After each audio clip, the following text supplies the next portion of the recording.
Labą dieną, gerbiamieji. Noriu parodyti, kaip atrodo sienos apšiltinti su termoputomis. Tek tai pamatyti pas vieną gyventoją, kuris parodė, kad padarė klaidą, patikėjęs ir apšiltinęs sienas su termoputomis. Putomis buvo užpildytas tarpas tarp gipskartonio ir sienos senojų.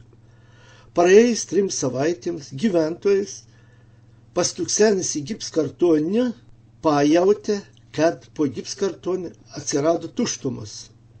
Nuėmus gipskartonį gyventojas pamatė štai tokį vaizdelį. Vėliau išėmė vis termoputas ir vietoj jų sienas apšiltino su ekovata. Ekovata ypatingai tinka apšiltinti medinis konstrukcijas, kadangi ekovata turi antiseptinių savybių, apsaugo medinis konstrukcijas nuo kyvarpų, grybelinių ligų, o taip pat labai gerai užpildo visus plyšius, tarpus tarp senojų ir yra ilgamžiai. Klausimas, o kodėl atsiranda plyšiai užpildžius tarpus su termoputomis? Pirmiausia, todėl, kad termoputos greitai kietėja.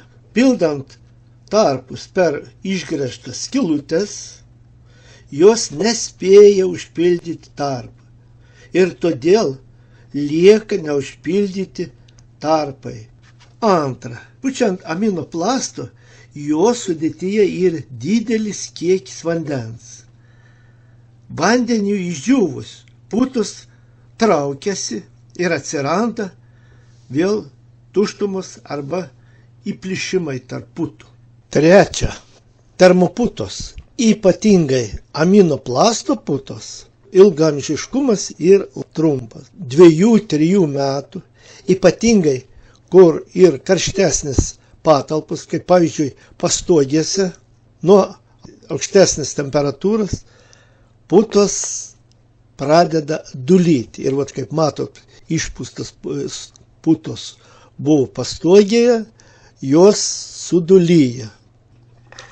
Ir ketvirta, nereikėtų naudoti termoputas apšiltinant medinės konstrukcijas, nes termoputos neleidžia medienai atiduoti drėgmę į atmosferą. Drėgmė pradeda kauptis medinėse konstrukcijose. Medis negali atiduoti drėgmės į aplinką, neišdžiūsta ir tada mediena pradeda drėkti, pūti, ji yra izoliuojama nuo atmosferos, nuo kvėpavimo, nuo drėgmės atidavimo ir tada mediena pradeda pūti. Dabar mes atvykome į Šiaulius pas poną Vincą, kurio namas pastatytas yra prieš 13 metų. Ponas Vincai, kuo jūs šiltinotės ir kokia tai jūsų patirtis? Čia Latviai buvo atvažiavę, tada tais 92 sunkiais laikais ir užpylė iš viršaus, kurie siūlo dabar per reklamą, per skylutės gręžiant užpildyti, bet jeigu ir iš viršaus pildžius, po praėjus 12 metų, tai praktiškai šilumos nebėra. Traukia per mažiausias siūlės vėjas. Ir dabar bandom su ekovata, kuri gal pasiteisins, nebebus to viso. Kaip jūs sužinojote, kad jūsų name tas šiltinimo būdas visiškai neefektyvus? Čia buvo paprasčiausia per elektros rozetės, per tokius plyšius, kur atsidaro, prie rozetės prieini ir jaučias, kad traukia vėjas. Po langų keitimą, kai langus pakeitėme, atsidarė ertmė oro. Ir kad ranką kišant, kur dėjosi langai, skylės iš vis tuščias ertmės. Sudulyje. Tai ponas Valsovai, jūs statybų specialistas esate, kokia tai yra medžiaga? Šitas produktas vadinamas aminoplastas. Aminoplastas, kurio sudėtį sudaro karbomidinis dervos plus rūgštis vanduo. Nu ir dar kai kurios firmas naudoja tam, kad nebūtų kvapų salietra. Šita medžiaga 1-2 metais lygtai ir pasiteisina, kol, o tai kaip ir ponas, kaip ir savininkas, kad sakė. 2-3 metai buvo šiltas namas, po 3 metų labai stipriai pasijautė krito temperatūra. Jį dulyja, jis yra nestabili medžiaga. O jeigu paėmus ir pačiupinėt, paspauskim. Tai yra labai nestabili medžiaga. Ji yra 2-3 metai. Kiek išliko.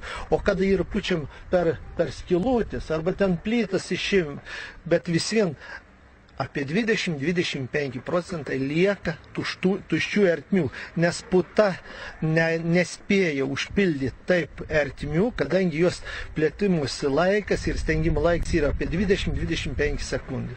Išgelbėjimo būda yra šito būdu, kurį pasirinka šeimininkas namo. Aš skaitau, tai yra ir nebrangus, vienas iš pigiausių variantų ir vienas turbūt iš efektyviausių. Galim pasižiūrėti, kaip atrodo puta po 12 metų. Atkreipkite dėmesį į šitas vietas. Matot, kiek atsitraukia ir nuo mūro, kokie plyšiai. Ir tie plyšiai nepriklauso nuo metų. Kada puta išdžiūva, visada tokie plyšiai ir būna. Visada tokie plyšiai. Tik tais po keletas metų, matot, kaip jį sudulyje. Visada reikėtų, šiltinant ar darant kokius darbus, būtinai turi daryti firmus, kurios turi leidimus, kurios yra sertifikuotos, medžiagos sertifikuotos, kuriomis po tam tikrą laiką gali surasti. O dabar, kai šeimininkui, kur ieškoti? Firma, naudodama įvairias medžiagas, apšiltina pastatus iš vidaus ir lauko, užpildo oro tarpus sienose, grindyse ir pastogėse. Nebrangiai atlieka darbus. Visiems darbams suteikiama garantija.